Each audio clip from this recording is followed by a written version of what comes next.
साक्षी Delhi news. कुछ महीना पहले यहाँ के जिम्मेदारान ने, राजू अजीज और बाकी के हमारे कॉर्पोरेटर्स ने एक मेरे नजर में बात लाई थी कि कब्रिस्तान के अंदर 2.5 करोड़ रुपए का भरने का वापस से काम निकल रहा है।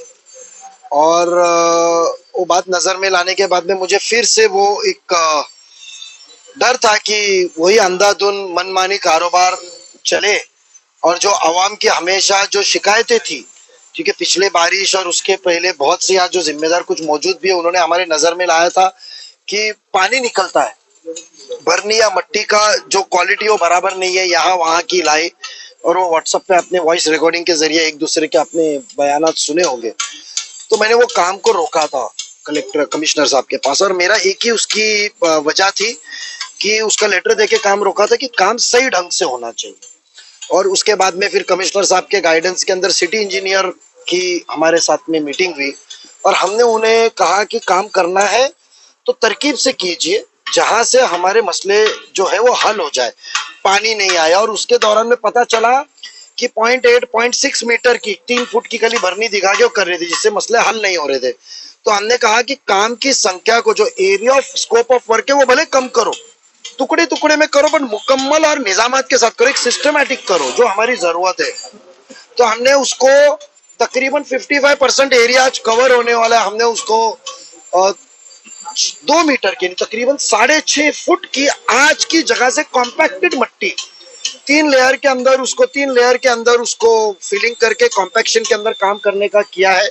और खुशी की बात है, 2 दिन पहले ही कमिश्नर साहब के पास बैठ के उसकी स्टैंडिंग की फाइल हमने मंजूर कराई। मेरे ख्याल से इंशाल्लाह आज या कल में इंटीमेशन ऑफ लेटर निकल के 2 दिन में जो भी ठेकेदार है, भले वो किसी का भी हो, वो ठेकेदार को ऑर्डर दी जाएगी। बट इसके अंदर कॉन्ट्रैक्टर या यहाँ के जो सियासती हम करे जो सो कायदा, कल हमारे किसी को साहब को बोले कि मैं बोलूंगा जब भी कब्रिस्तान होगा, तो ऐसा नहीं है। पैसा कॉर्पोरेशन का है और कॉर्पोरेशन एक आम इंसान भी जाता है तो उसकी सुनवाई होती है। तो वहां किसी नेता की, आमदार या कोई बड़े आदमी की जरूरत नहीं है, उनको सिर्फ मसले समझाइए, आपका काम हो जाता है। तो मैं शुक्रगुजार हूँ कमिश्नर का। वो निजामत बनेगा, एक प्रॉपर सिस्टमेटिक रैम्प बनेगा। और यह हमने देखा कि बहुत सी जगह है चलने फिरने के लिए रखी गई है। तो हमने सुझाव दिया, जो कॉर्पोरेशन की खुद की डिमांड थी कि हमको कब्रिस्तान की लाइंस के अंदर एक्सपांड होना चाहिए।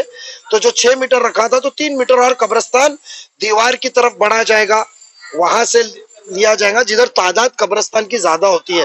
तो यहाँ के जिम्मेदार ने बताया कि आप वो करते तो तकरीबन हमारा साल भर एक लाइन में जितनी तफ्तीन होती है वो उधर कवर हो जाती है।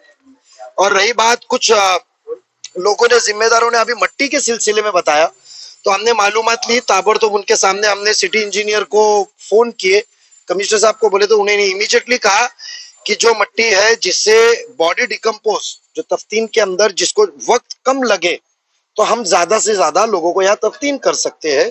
तो वो सिलसिले के अंदर वो मट्टी का सिलसिला मांगे। हमने बम्बई के ट्रस्ट जिन्होंने यूज किया उनका लेटर मंगाया है और उन्होंने कहा कि भले आज एरिया ऑफ वर्क कम हो जाएगा, बट जो होगा वो मुकम्मल होगा। तो एक टप्पे में एक बार वो मुकम्मल होता है, तो दूसरे टप्पे में इंशाल्लाह आने वाले बारिश के पहले वो भी टप्पा लिया जाएगा। कब्रिस्तान को बजट की कमी नहीं होगी इंशाल्लाह। सीएम साहब, डीसीएम साहब से हम बजट लेकर आएंगे, शासन का बजट लेकर आ जाएंगे, कॉर्पोरेशन का लेंगे, बट कब्रिस्तान बारिश के पहले इंशाल्लाह आने वाले दिनों में मुकम्मल होगा, निजामत के साथ, शिकायतों के बगैर।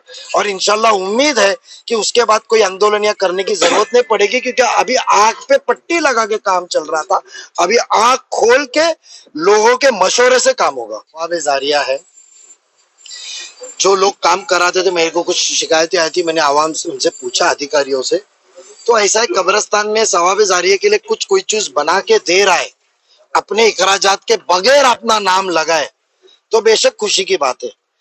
गेट बने लगे, यहाँ किसी का नाम नहीं लगेगा कि हमने बनाया, क्योंकि वो नेकी का काम है और हकीकत में उसको नेकी का काम है तो बंद मुट्ठी होना चाहिए। आज हमने, मैं शुक्रगुजार हूँ, उस वक्त मुझे आज भी याद है, एकनाथ शिंदे साहब सभागृह नेता थे और मैं 2002 में पहली बार चुन के आया था। उसके पहले महापालिका के हद के अंदर कब्रिस्तान में कभी महापालिका का फंड यूज नहीं किया था, थाने जिला में किधर भी नहीं हुआ था। मैंने वो डिमांड रखा था और शिंदे साहब ने ओके किए थे, और उसके बाद में शमशान भूमि के आगे कब्रिस्तान लगा और उसके बाद करोड़ों रुपया लगा। जितना मुमरा कब्रिस्तान पे इखराजात हुआ है उससे 3 गुना थाने शहर में हमारे जरिए हुआ है। हमने किधर भी पार्टी नहीं लगाए। मार्बल के गेट बने कब्रिस्तान के, खुद के नाम की पार्टी लगी, क्योंकि सवाब का काम है। तो जो यहाँ काम करना चाहता है वो काम करे, इसाले सवाब के लिए जो करना है करे, उसको रोकना क्यों किसी नाम ने? का भी इशू हो रहा है कि क्या नाम रहेगा कब्रिस्तान का, कुछ गेट कब्रिस्तान का नाम तो कॉरपोरेशन तय करेगी। कॉरपोरेशन के अंदर जो कब्रिस्तान का नाम देना है वो कॉरपोरेशन तय करेगी। अभी हाउस तो नहीं है, जो कमिश्नर साहब तय करेंगे। मुझे लगता है कि नाम से ज्यादा यहाँ के मसले और जो कब्र में तफ्तीन करने की तकलीफ है उसको हल करना वो अहम है। वो दिखावा है, हकीकी है।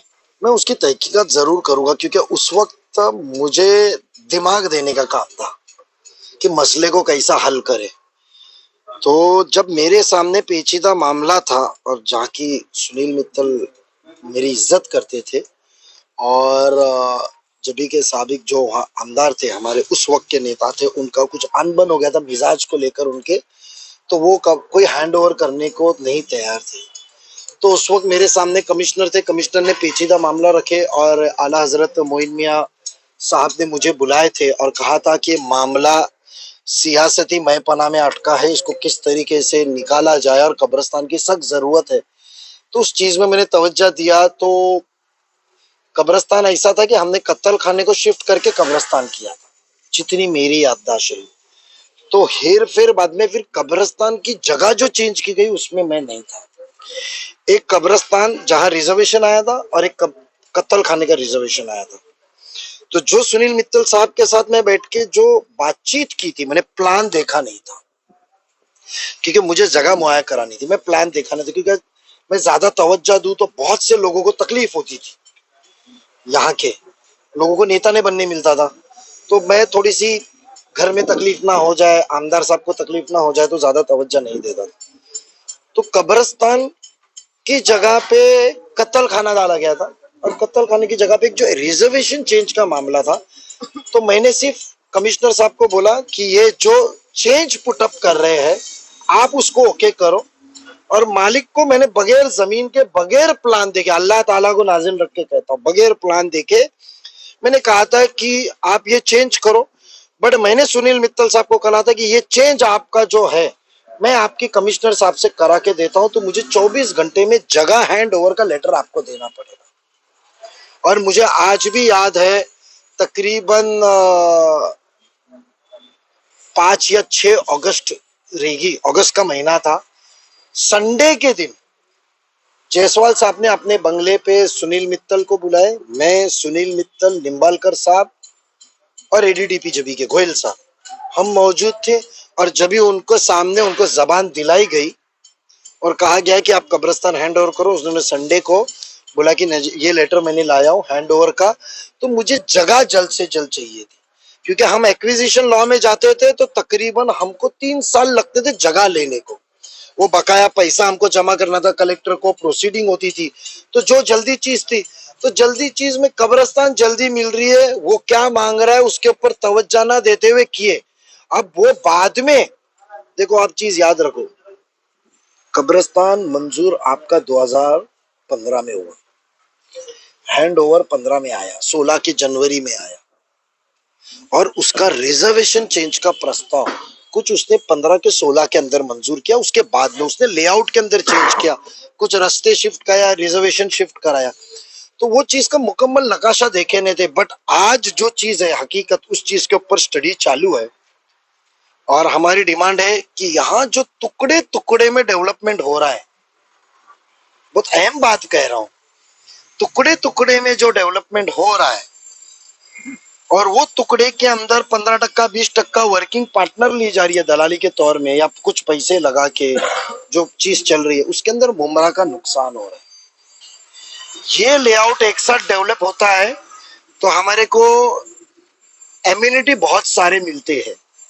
देखो, 2 चीज होती है आवाम की सहूलत के लिए, एक होती है एम्यूनिटी जो फ्री में जगह मिलती है वो बिल्डिंग 20,000 के ऊपर जाने से, और एक होती है रिजर्वेशन जो अलग अलग तरीके में हमको मिलता है। इसके लिए हमने सबसे पहले रुकावट रखी है, जो कोने में एसटी डेपो, जो डेपो का टीएमटी डेपो का रिजर्वेशन था, उसको हज हाउस में, हज हाउस तो हमें एम्यूनिटी पे लेनी चाहिए, वो एक इमारत है, उससे आवाम को फैज नहीं है। हाजी हमारे 100 जाएंगे मुमरा से, 200 जाएंगे, बट वो आधे प्राइवेट से जाएंगे। कोटे में तो ऑल इंडिया आएगा, कोटे में तो महाराष्ट्र का आएगा, तो मुमरा को तो कोई कोटा नहीं मिलने वाला पिछली टाइम की जगह। तो हम उसकी मुखालिफत कर रहे हैं कि हज हाउस एक एम्यूनिटी पे दो, जो कॉर्पोरेशन को फ्री में प्लॉट मिलता है। ठीक है, सेमी गवर्नमेंट गवर्नमेंट है, मगर जो हमारा रिजर्वेशन है वो ऐसा होना चाहिए जो आवाम को उसका फायदा पहुंचे, डायरेक्ट आवाम को पहुंचे। अजीज आप बाटा खामोश ने रहो। विरोध किया था कब्रिस्तान मिलने के वक्त नहीं, मट्टी के भराव के टाइम पे। हाँ, विरोध किया था तो मट्टी आपने कहा कि बेशक हमारा मेरे काम को, है, मुझे आप- आमदार साहब का फोन आया कि आजीज आपकी बात मानता है। बेशक मेरा बहुत कमांडर बहुत अच्छा है हमारा, मेरा साथी है, मेरा भाई है। तो मैंने उसको रात के वक्त मेरे ख्याल से फोन किया था, जितनी याददाश्त है, तो फोन किया था और मैंने कहा था, तो अजीज ने, मैंने सिर्फ उसको रोका नहीं था, अजीज ने जो शिकायत की थी उस वक्त मैंने अजीज को लाइन पे रखते वक्त मैंने अवार्ड साहब को कॉन्फ्रेंस पे लिया था, और कॉन्फ्रेंस पे कहा क्या कि ये शख्स है और साहब आपने किसी को काम दिए हुए है, भले वो काम आपका चमचा हो या आपका दरवाजा खोलने वाला हो, मगर वो इंसान को पैसे मिलने वाले, काम आखिरत का, उसने काम सही तरीके से करना चाहिए। अजीज की शिकायत है कि मट्टी सही तरीके से नहीं आ रही है, पत्थर आ रहे हैं, मट्टी नहीं आ रही है, तो आप उसमें दुरुस्ती करो, अजीज बीच में रुकावट नहीं लाएगा।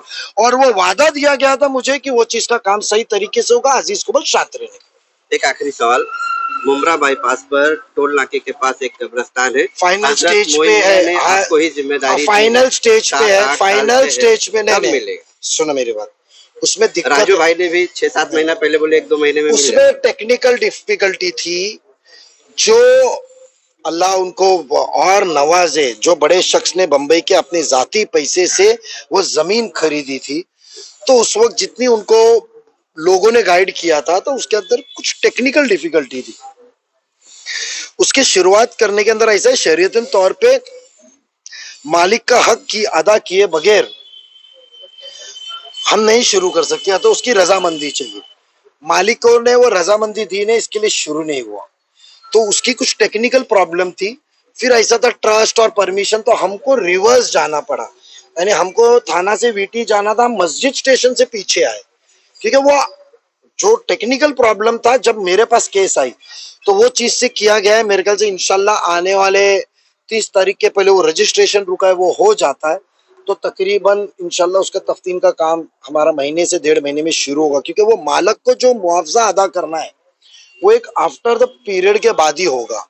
उनको एक टीडीआर सर्टिफिकेट देना है एग्रीमेंट के हिसाब से, तो टीडीआर सर्टिफिकेट देने के लिए अभी रजिस्ट्रेशन होगा, रजिस्ट्रेशन करके महीने 1.5 महीने में टीडीआर निकलेगा, उनको देंगे और दूसरे दिन काम चालू होगा।